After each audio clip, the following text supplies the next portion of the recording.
Pokemon Festival of Champions is a fan-made manga heavily based on the game Pokemon Red. In this game, you could either choose to play as a male or female. Along with that, you had a rival that you would keep on battling and occasionally meet as you explored the world of Pokemon.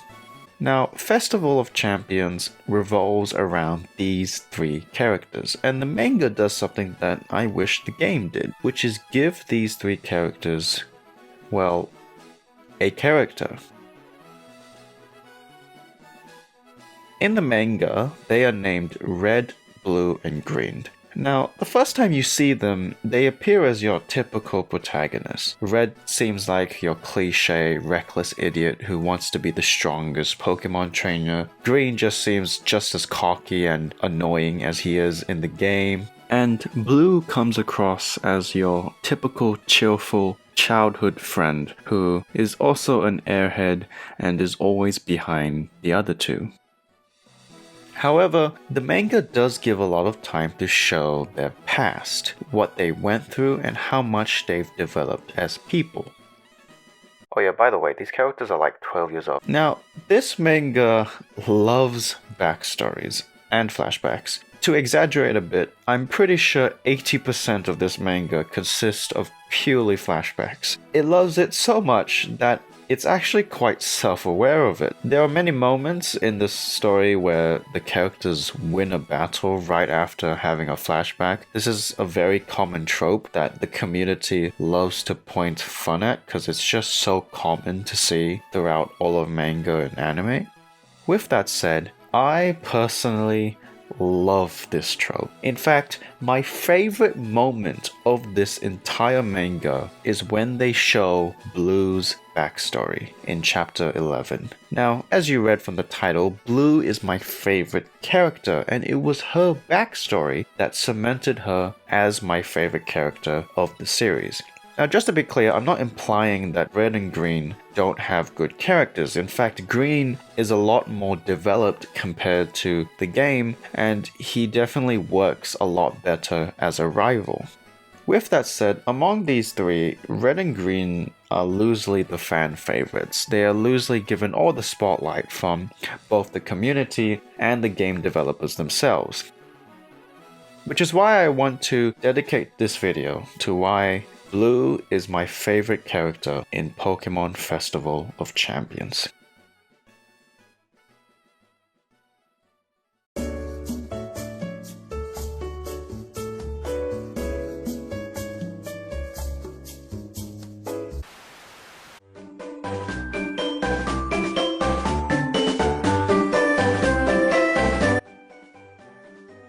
Blue's backstory reveals a lot of obstacles that she had to overcome. Not just one, she had multiple dilemmas and struggles that she had to fight through, all of which actually connected to each other in some way.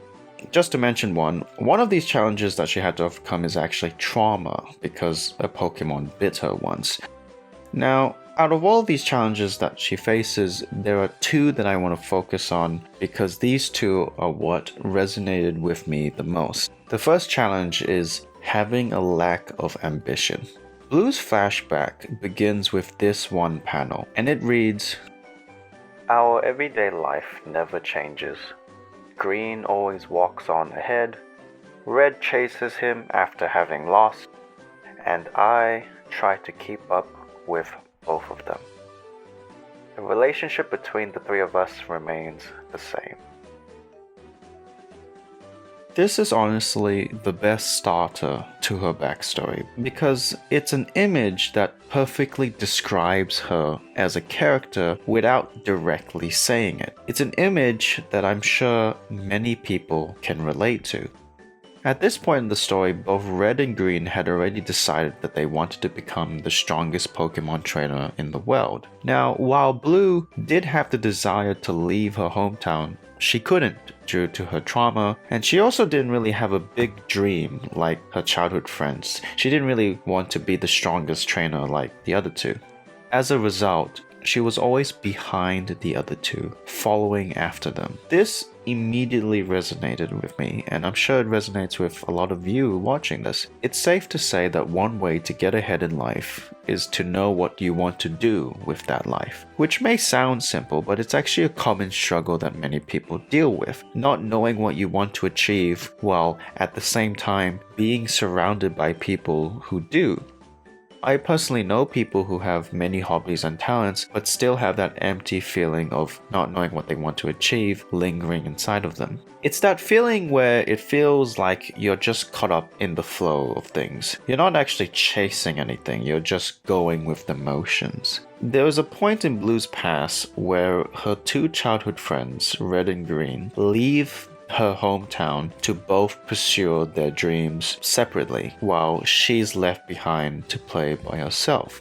And often, for many people, life does feel like that. When all the people around you seem to be succeeding and thriving, you feel as if you've been left behind, still trying to figure out the first few steps. Not only is it a huge struggle to find your ambition, it can feel even more discouraging when you're surrounded by people who seem to know exactly what they want to do and achieve. Blue's character is the embodiment of that feeling. It also suits her character perfectly, since she is the most underrated among these three characters, underrated by both the community and the characters in the story itself. Ambition is powerful. It brings you motivation to move forward in life and can really launch you ahead of others, as shown with Red and Green. As shown in their own backstories, they both managed to achieve great things despite their young age, because from a young age, they already had a dream that they wanted to chase. But Blue's character is an example of someone who fell behind the others because they took a lot longer to find that ambition. And while this manga won't answer the question of how to find your ambition, it is still inspiring when Blue eventually does find her dream that she wishes to achieve, and it's even more inspiring when you see her eventually catch up to her other two childhood friends.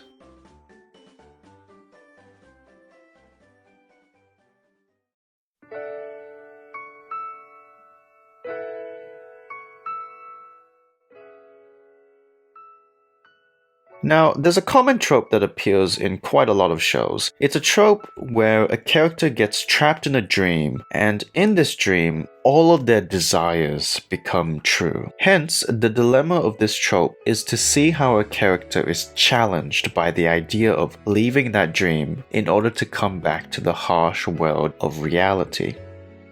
Because even if you were aware that all of it is a dream and all fake, why would you want to wake up from a dream where all of your wishes and desires become true?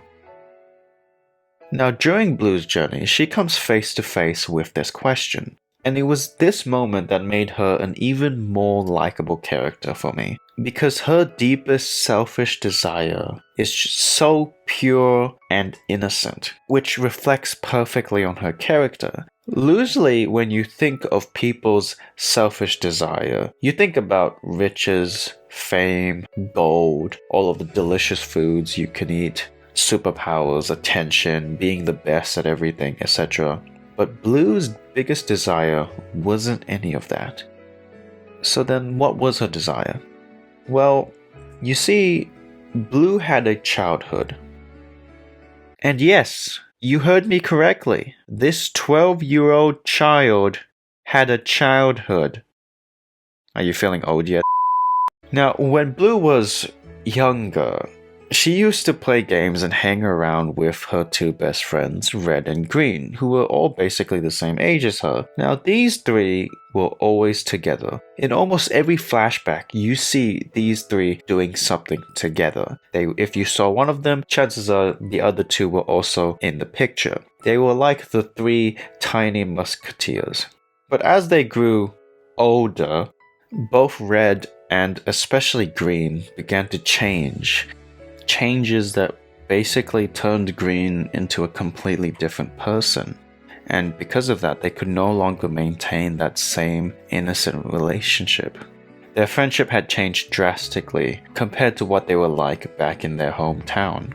Before Blue knew it, the competitive yet friendly nature of their friendship was gone.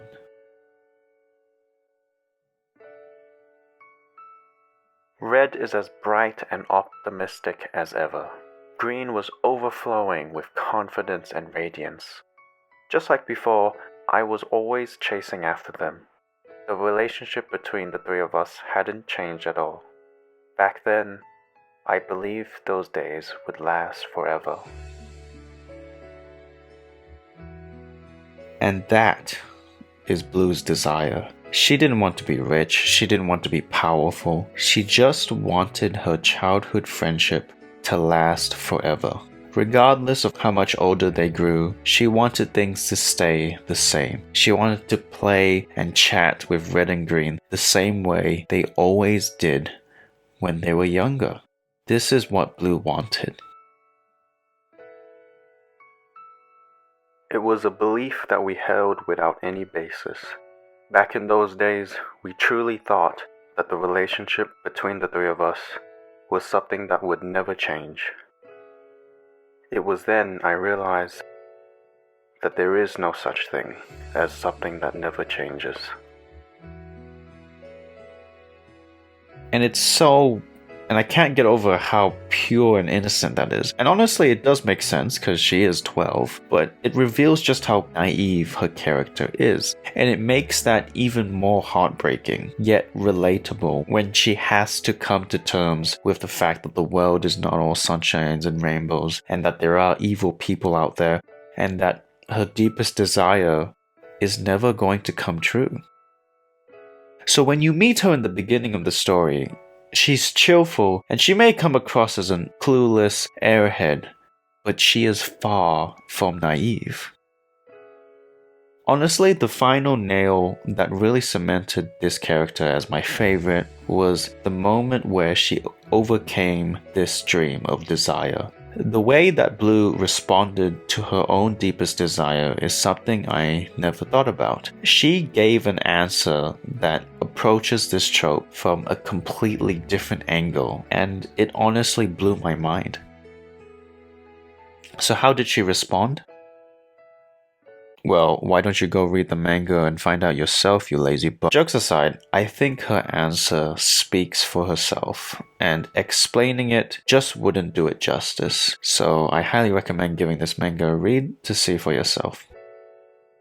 There is so much more detail about Blue's flashback that I really want to appreciate, but once again, the chapter speaks for itself, and honestly, it would be a lot better if you went to check it out yourself.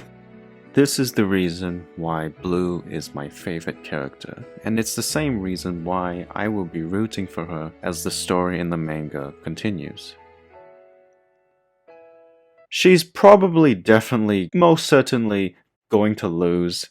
Like, seeing how the story is going, there's just no way she's going to win the tournament. With that said, the manga did give her a lot of the spotlight and developed her character really well, so you could say that's already a win in my books.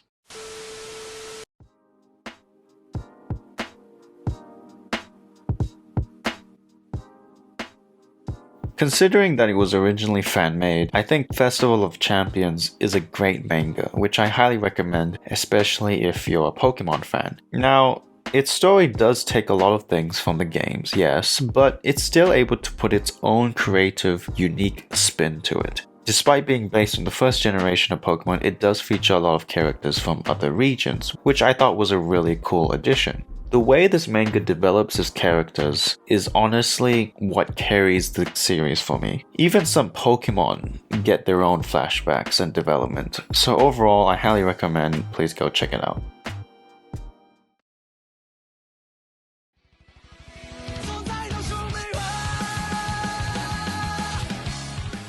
Now, we honestly can't talk about this manga without talking about Ninjartistic Ninja.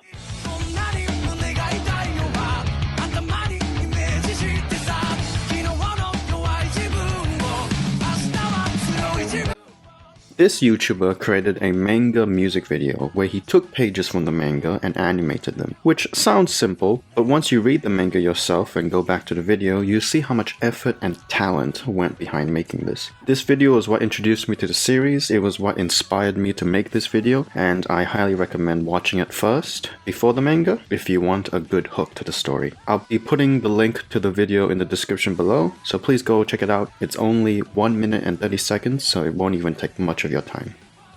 That's all I have to say. Who's your favorite character? Did you disagree with anything that I said in this video? Please let me know in the comments.